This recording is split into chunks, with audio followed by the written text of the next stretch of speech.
End of 2019. Hey, Did you not say that? Did you not say that? This is what I'm saying. I read it all. This is what I'm saying. This is what I read it all too. Terence Crawford, wait till he get a belt. Yeah. He ain't did nothing in the welterweight today. When he get a belt, you want to go over there. Keith Thurman want to go over there, and now y'all want to say, "Oh, I ain't fought nobody, but I got a belt now." So why? Okay. Sean Porter got a belt too. So now Sean Porter got a belt too. Easy roll, and you knock Sean Porter out. Why wouldn't I? Why wouldn't I? Why wouldn't I? You a smart man, but not that smart, bro. I'm gonna crush. What's good, YouTube? It's your boy Banko Boxing, man. And today I'm gonna talk about Terence Bud the Bully Crawford going at Errol the Faker Spence on Twitter. Stay tuned. What's good, YouTube, man? It's your boy Banko Boxing. Hey, man, it's your first time stopping in and you like boxing, you want to hear stuff related to boxing and even other sports as I'm venturing off into it, make sure you hit that subscribe button, hit that bell icon button that is below the video. But anyways, guys, man, if you've been paying attention, man, Terence Crawford has been on a tirade against everybody in 2020. You know, he started off against Tank because, as we know, Tank fought Yuriorkis Gamboa. And then him and Errol Spence have been at it, man. Look, I like this energy right here because at the end of the day, this is what it takes to make the fight and sell it. So this is free promo right here. Everybody on Twitter is tuned in. All the YouTube media is tuned in. Yeah, we got people choosing sides and nobody is, you know what I'm saying, trying to keep it real. As you can see from the sound clip in the beginning, Terence Crawford just echoing all the sentiments that they told him to do when he moved up from 140 pounds. Okay? I'm going to read some of these tweets off. Let's see what he said, man. Make sure I'm going to put these on here. So, he started off yesterday saying, hey, replying to Errol Spence Jr. I want to say it started off with Errol Spence and Terence Crawford's sister. But he said, so what's been the hold up, homie? When I came to the division, y'all all said I had to get a title shot first. Now you changed your mind and talk about wrong side of the street. So I'm just here for another excuse. What's up? Let me go to Errol page.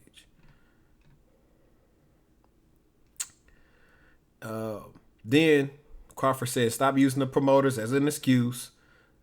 We all know they work for us. If you really want the fight, you tell them. I don't give two else about who I want to fight. Let your nuts drop so you can be your own boss. No, he said, let your nuts drop. You say you your own boss, right? So Errol replied, yeah, it sound good. Only time I hear your shit is on social media. Don't act like a boss now. He don't handle your shit. We been told handle Bob what it take to make it happen. I don't choke off smoke, dude. And after that, Bud said,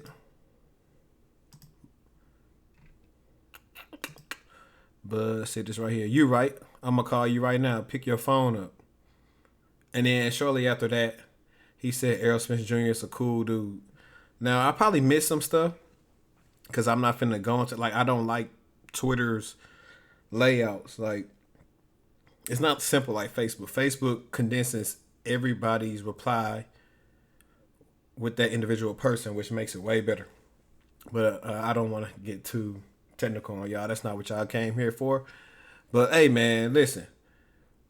Now, unguarded, Andre Ward told Bud to, hey, man, I think you need to be a little bit more vocal to smoke Spence out.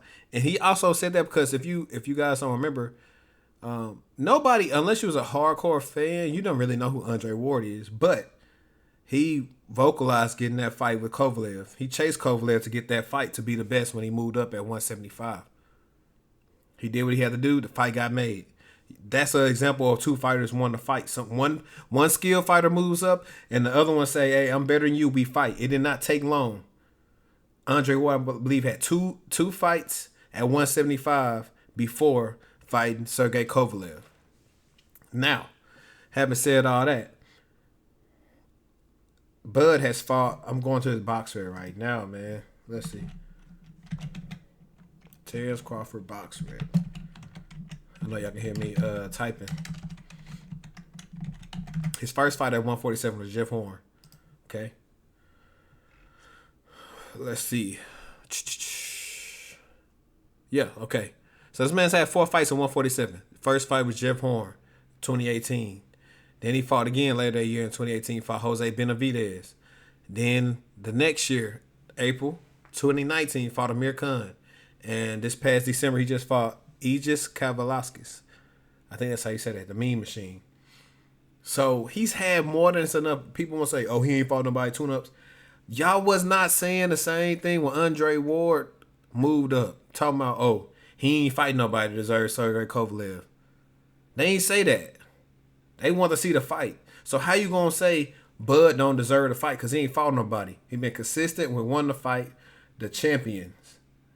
And listen, I'm going to tell you right now, he got Errol Spence out here looking bad. At first, people was like, whatever, this and that. When I tell you how Bud then put his foot all the way on Errol Spence's neck, basically making him respond. Like, Bud, I mean, Errol Spence ain't gonna normally respond or something like that, but he had to. Whoever, he probably was out, wherever he was out here in Dallas, and was like, somebody said, hey, man, Crawford on here wilding. He probably was gonna let it slide, but then Crawford kept on saying no. So, you know what I'm saying? I know Bud, I don't know if Bud called him or not, but if he did, it's cool. Like I said, y'all can go back. I'll put, when they went face to face in my description. But Bud kept that same energy that you see on Twitter. Bud had the same energy in person. Errol Spence is the one that was there talking about, I'm going to go the easy route and fight Sean Porter. He said that. He said he the A side. He said you got to call Al, but PBC fighters constantly say they their own boss. He told us with Brian Kenny, I don't want no tune-ups. So if you don't want no tune-ups, why not fight? Why not try to beat the undefeated fighter for legacy? Like, you don't gain too much from Pacquiao besides beat Manny Pacquiao, then you can just say your price up. Like, for example, like with me in my job, I take certain positions because when I take another position, I can say that's not enough money if you want my services. So that's a businessman move to fight Manny Pacquiao. For y'all that don't know, I don't think Manny Pacquiao can beat Errol. He barely beat Keith Thurman, and he's been hurt for like 3 years now. Don't argue with me, argue with your mama. But Errol, fight your mandatory at IBF, pay some step aside money for whoever is in WBC, and fight Bud. Fight need to be done at the end of the year. Point blank, period. No more questions asked. You need to fight Bud. We don't want to see Danny Garcia. He don't have a belt. You know what I'm saying? I put it like this, y'all. After his mandatory, that's technically gonna be his tune-up. If he don't fight Bud, it's a duck. It's a duck. Y'all gonna say, whoa, Bud needs to fight Sean Porter. Bud could fight whoever he want to. At the end of the day, he still want the champion. Sean Porter hasn't said he wanted to fight Bud. We know Danny Garcia don't want to fight him. All of them been offered things to fight, made offers to fight Bud anyway in the past. We know what's going on. They trying to freeze him, age him out, trying to do him like Triple G. It's no secret. But the difference is Bud is applying that pressure. And that's what you do not stop, man.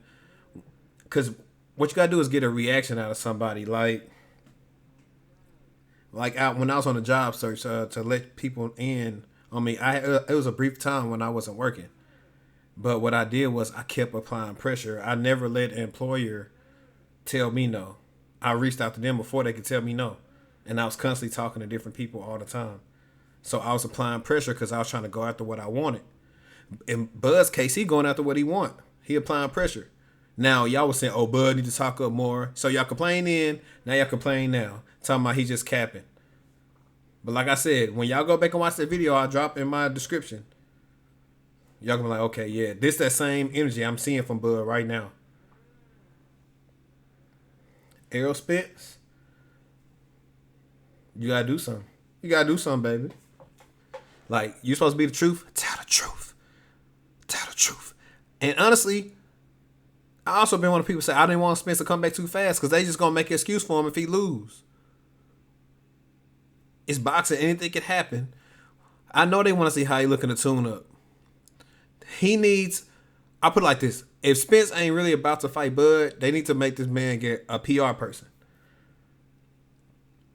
because he constantly says stuff and people dig up what he said and play it against him. And unless you just bias and hate Bud, you just gotta go ahead and admit it.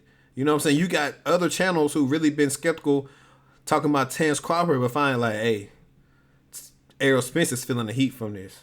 You know what I'm saying? I'm in DFW. I'm not. Errol and them stay closer to DeSoto and all that area. I'm over here in Frisco where he fought Ocampo at.